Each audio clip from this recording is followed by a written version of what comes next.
Aunty আজকে কি কি রান্না করেছো? এই যে আজকে আছে এই যে সাদা ভাত, তোদের জন্য একটুখানি মিক্স মানে তরকারি না, এটা সব সবজি দিয়ে একটা ভাজা করেছি। আর কালকে পেঁয়াজ পোস্ত, তুই বললি খাবি পেঁয়াজ পোস্তটা। আর এটা হচ্ছে ডিমের কোপ্তা। বাহ, কি কালার এসছে কোপ্তাটা, দেখেই খেতে ইচ্ছে করছে। খেতে বসবি, খেয়ে দেখবি, আমি তো তখন হ্যাঁ খাবার হ্যাঁ দাবার বাড়ি। হ্যাঁ হ্যাঁ, চলো হ্যাঁ, খেয়ে নিই। এই যে খাবার দাবার বেড়ে নিয়েছি, গরম গরম ভাত আর এই যে সব মিশানো সবজি দিয়ে একটা ভাজা করেছি, পেঁয়াজ পোস্ত আর এই ডিমের কোপ্তা। আর কালকের এক পিস মাছ ছিল, ওই ধনিয়া কাতলা বানালাম, ওটারই এক পিস ছিল, তাই নিয়ে নিলাম। চলো তবে আমরা খাওয়া দাওয়া করি। আর তোমরাও সবাইকে কী খেলে অবশ্যই বলো, আর আমাদের খাবারটা কেমন লাগলো সেটাও জানিও। টাটা সবাইকে, সবাই ভালো থেকো।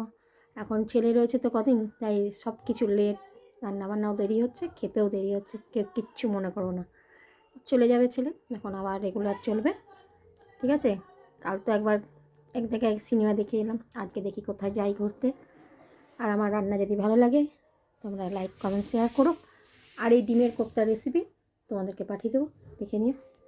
টাটা, শুভ দুপুর, সবাই ভালো থেকো, সুস্থ থেকো, আবার দেখা হবে অন্য কোনো ভিডিওতে।